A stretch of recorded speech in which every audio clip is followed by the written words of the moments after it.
سلطنت عثمانیہ 3 براعظموں اور 624 سال قائم رہنے والی یہ سلطنت دنیا کی طویل عرصے تک قائم رہنے والی سلطنتوں میں سے ایک سلطنت تھی۔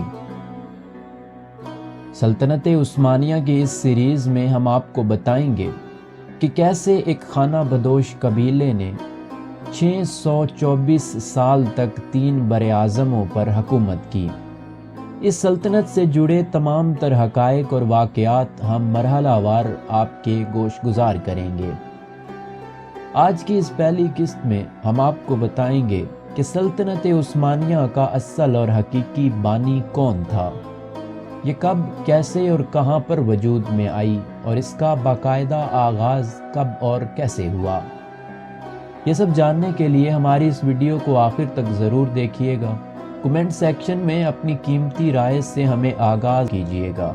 اگر آپ کو ہماری کاوش پسند آئے تو اس چینل کو سبسکرائب کر کے ہماری حوصلہ افزائی ضرور کیجیے گا۔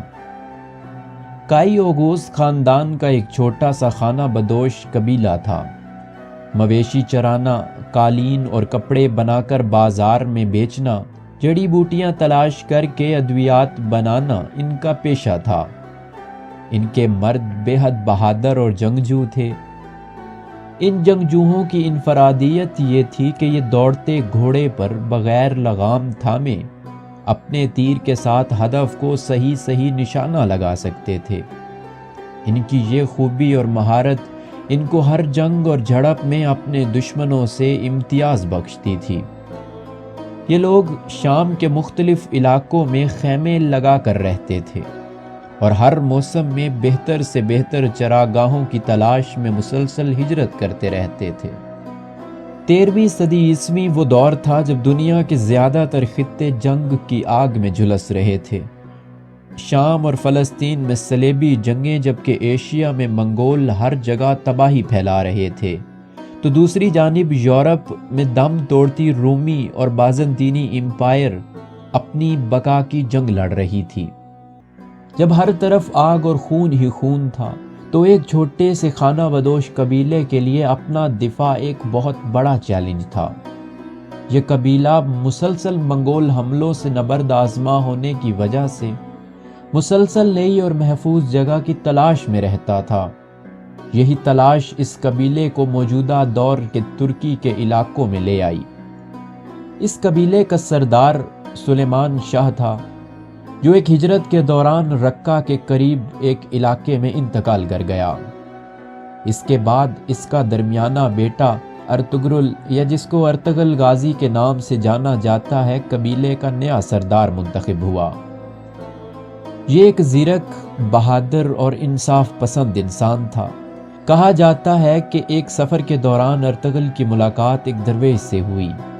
اس درویش نے ارطغرل سے کہا کہ تمہیں جتنے علاقوں کے نام آتے ہیں مجھے بتاؤ۔ ارطغرل نے ایک ایک کر کے تمام علاقوں کے نام اس درویش کو بتائے۔ درویش نے ارطغرل کی طرف دیکھا اور کہا کہ میں تمہیں اور تمہاری اولاد کو ان علاقوں پر حکومت کی بشارت دیتا ہوں۔ ارطغرل، جو اس وقت مستقل زمین نہ ہونے کی وجہ سے در بدر ہجرت کر رہا تھا، حیرت بھری نظروں سے درویش کو دیکھا۔ درویش نے ارطغرل سے کہا کہ اگر تم مجھ سے یہ وعدہ کرو کہ تمہاری تلوار اسلام اور اللہ کے لیے اٹھے گی تو ان علاقوں پر اللہ کے حکم سے تم اور تمہاری نسلیں حکومت کریں گی۔ ارطغرل نے سینے پہ ہاتھ رکھا اور اس درویش سے وعدہ کیا۔ پھر اس درویش نے ارطغرل کے گلے میں ایک تعویذ ڈالا اور اس کو دعا دی۔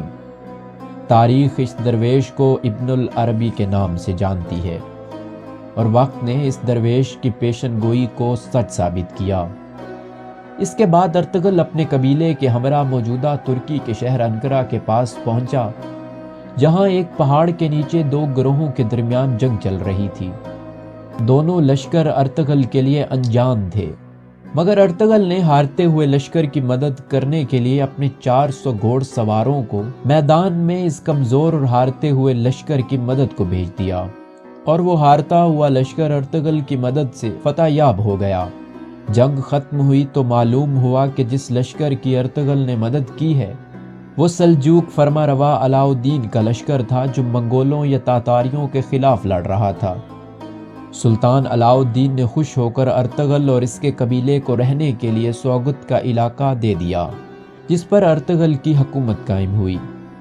یہ علاقہ رومیوں کی بازنطین سلطنت کے سرحدی علاقہ تھا، جس کی وجہ سے یہاں مسلمانوں اور صلیبیوں کے درمیان محاذ آرائی معمول کا حصہ تھا، مگر مسلمانوں کی طرف سے ان صلیبیوں کو کوئی منہ توڑ جواب دینے والا موجود نہ تھا۔ ارطغرل کے آنے سے یہاں باقی ترک قبائل کا حوصلہ بڑھا اور انہوں نے صلیبیوں کا جواں مردی سے مقابلہ کرنا شروع کر دیا۔ ارطغرل نے اپنی زندگی میں کئی صلیبی علاقے اور قلعے فتح کیے۔